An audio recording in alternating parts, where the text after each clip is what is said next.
sa mga hindi pa nakakaalam ng dragon fruit, guys, ito yung puno ng dragon fruit. Yeah, this is the dragon fruit. But we don't have the fruits this time. Wala silang fruits. At syempre some vegetables. At yan yung mga talong. May mga mailan-ilan din mga visitors na pupunta dito. At dahil nga may bahay dyan. So ayan. Diyan sila tumuloy. Masarap talaga meron kang farm tapos may sarili ka rin bahay, di ba?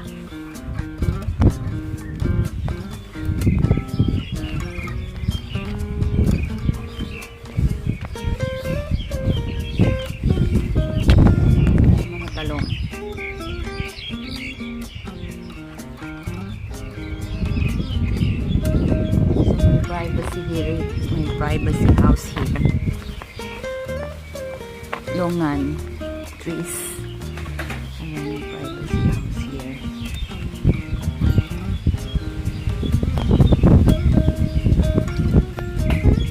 I think ito is puno ng atis. Puno nga to ng atis.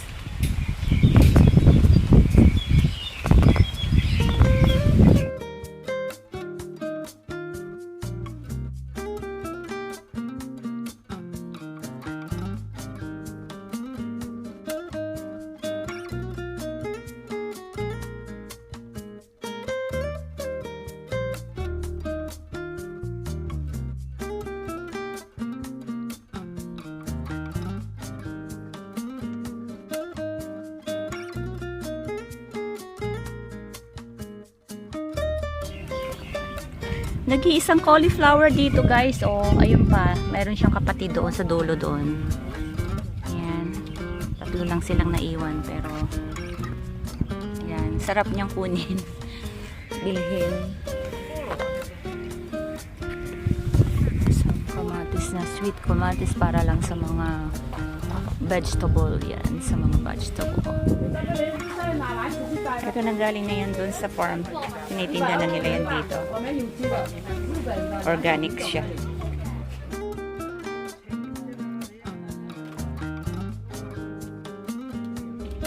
Okay guys, start na tayo mag-picking ng strawberry, no? Ayan. Kailangan daw natin itong guntingin. Alright, so yan. Ang una nating nakuha. Beautiful.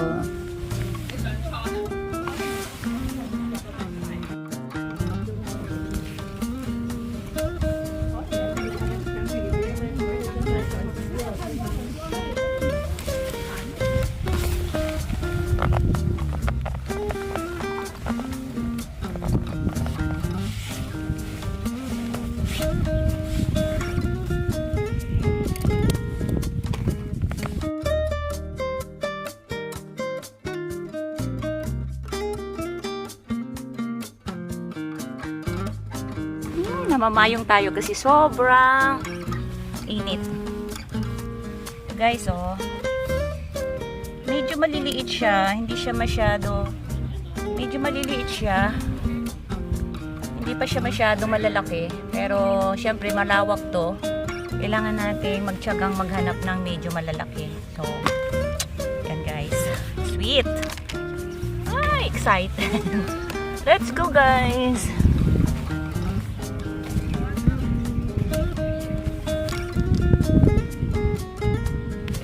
Medyo maliit lang guys, basta ang importante is yung hinog na hinog siya tapos look like matamis siya. Not necessary talaga yung mga ganito. Ay, nakakita ako ng medyo malaki.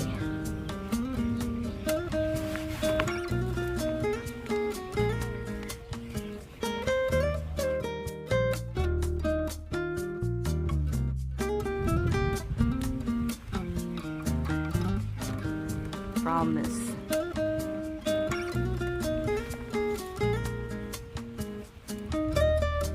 Hindi siya pwedeng kainin kasi madumi siya.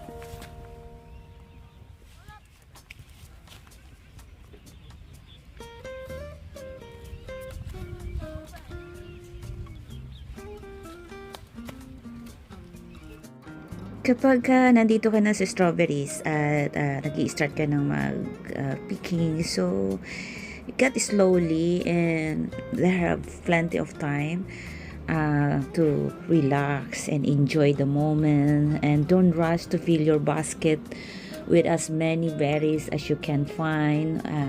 What you can take home is fries, and most farms offer untimed seasons anyway, so you can take your sweet time and picking and choosing the strawberry of your eyes. At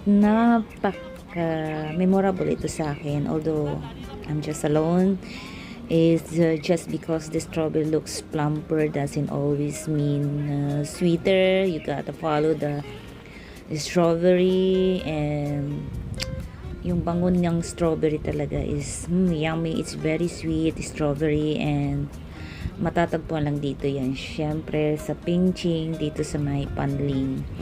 At syempre medyo may kamahalan din siya, but yun nga, picking ako ng picking, and di ko na talaga na-realize na marami na pala akong nakuha. And then 140 for pound or 160 pa nga, kaya umabot din siya ng medyo mataas yung presyo, but it's okay because I'm so happy and something like that. So enjoy lang at like what I did, at nakita nyo naman na very excited ako. At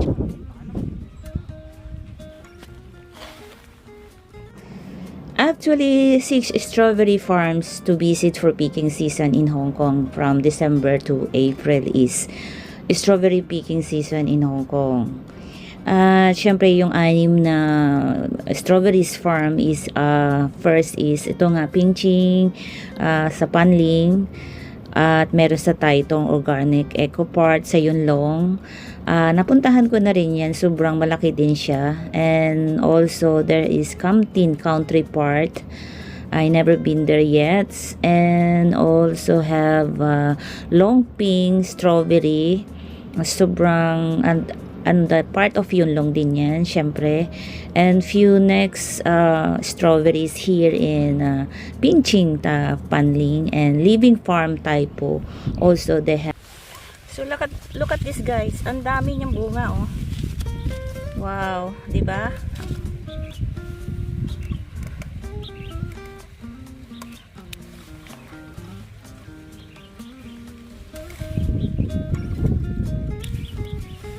Dami niyang bunga.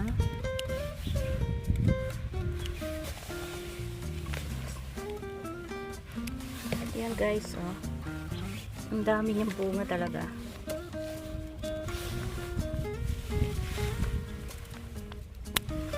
Ayun, isang kumpol. Kaya lang hindi na maganda yung isa. Tatanggalin natin.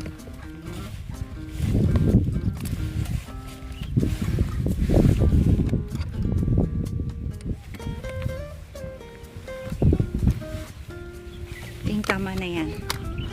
Kailangan talaga pagka nandito ka sa farm is pag ganitong mainit, kailangan nating mamayong. Dahil kung hindi, kawawa tayo. So yun lang ang purpose, kasi kailangan nating mamayong. So wag na tayo magpabongga-bongga, basta ang importante na mamayong tayo, kasi safe din sa bagang sobrang init, di ba?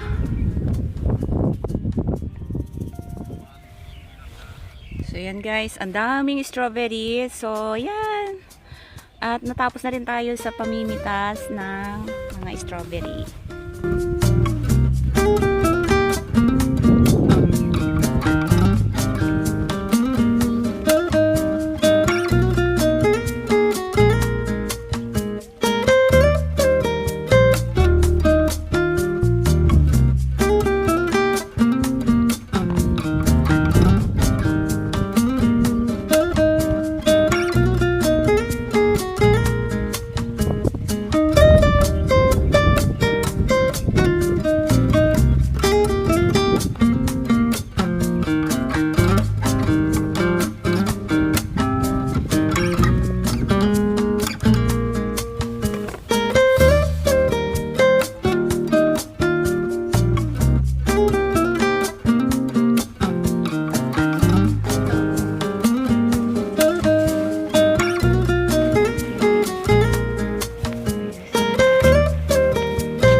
guys sa farm.